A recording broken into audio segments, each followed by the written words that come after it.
If you're over 50, you've probably heard some version of this lie. Your best years are behind you. You feel it when the younger guys at work stop asking your opinion. You hear it in your doctor's tone when he starts talking more about managing decline than building strength. You see it when the women who once looked your way walk past without a glance and it pisses you off, but you swallow it like you're supposed to. Here's the truth. You are not done. Here's the truth. You're just finally dangerous because, for the first time in your life, you've got the experience, the lessons, the scars, the insight. And most of all, you've run out of time to waste. This isn't a motivational speech. It's a call to arms, not to fight the world, but to claim your final form. Because while the world worships youth, Stoicism teaches something deeper. The older you get, the more unshakable you must become. So let's talk about what that looks like in action, not theory, not philosophy, in robes. Real-life wisdom for men who refuse to go quietly. Let's begin. When the power of stillness, why older men hold the real leverage young men run toward everything. Money, women, validation, fast cars, louder voices, social media, likes. It's chaos disguised as ambition. But an older man, he learns the art of stillness. Stillness is not passivity, it's controlled power.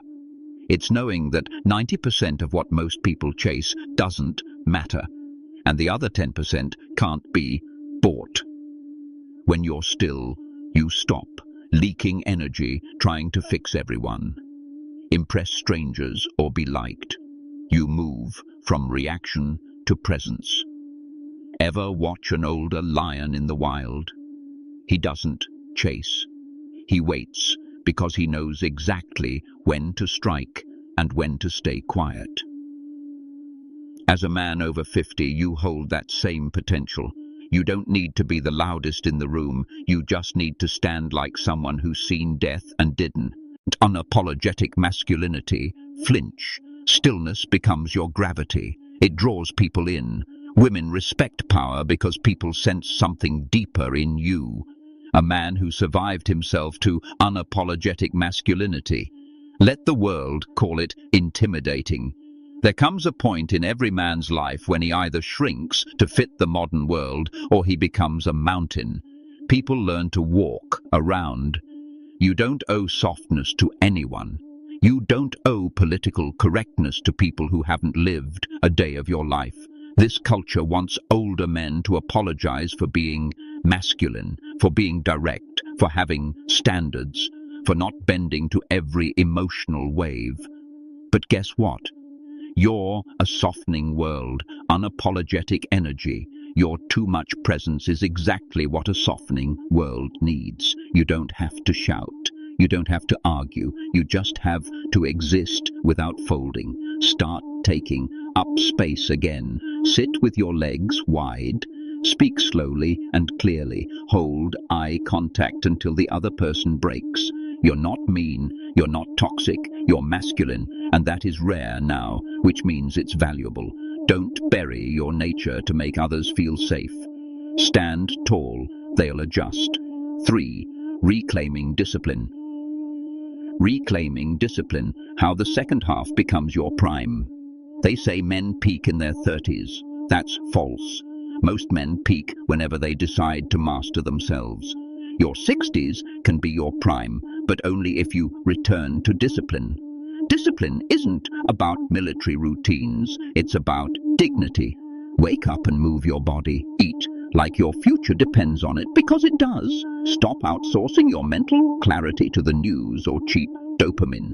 Start every morning with stillness, a journal, a walk, a cold, the woman question, shower. Not because it's trendy, but because your time is now currency. Spend it wisely. You want vitality back. Train your body again. You want clarity. Stop consuming trash content and start building your cathedral of thought. The older you get, the more your actions echo. You're not just living, you're leaving behind a blueprint. Leave a strong one. 4. The woman question. Why? You stop chasing and start attracting. You might notice something after 50. The chase gets old.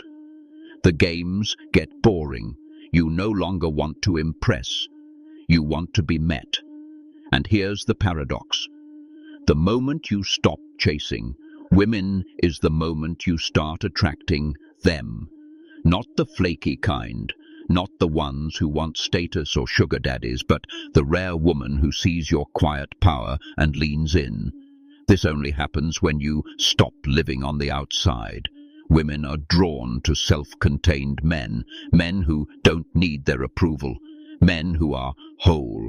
So stop trying to be younger. Stop dressing like you're 25. Own the grey.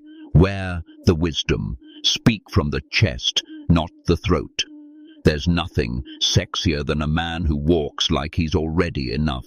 You're not invisible. You're just finally in a place where you choose what you see. 5. Legacy mode activated. Why? It's time to become the man they talk about when you're gone. Legacy. This final chapter, it's not the end. It's the moment where everything counts. The conversations you have, the way you treat the young men around you, the example you set when you think nobody's watching. Most men live to be remembered by a paycheck, a title, or a car. But real legacy lives in the impact you made when no one asked you to. What did you teach?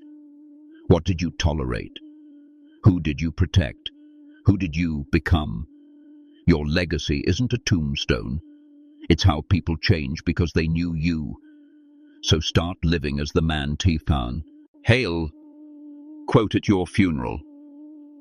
Be the one whose name gets brought up when younger men ask, who showed you how to be a man? Let the answer be you. You're not past, you're prime. You are in the age of power, where your calm cuts deeper than chaos, where your presence is heavier than any flex. But only if you reclaim it. If you feel this in your bones, if this video reminded you of the strength you forgot you had, type, I'm not done in the comments. Let's light a fire under the older generation of men because we don't need more noise. We need men who walk with purpose, speak with weight, and live with legacy. Subscribe if you're done being talked down to. And remember, this age doesn't weaken you, it sharpens you.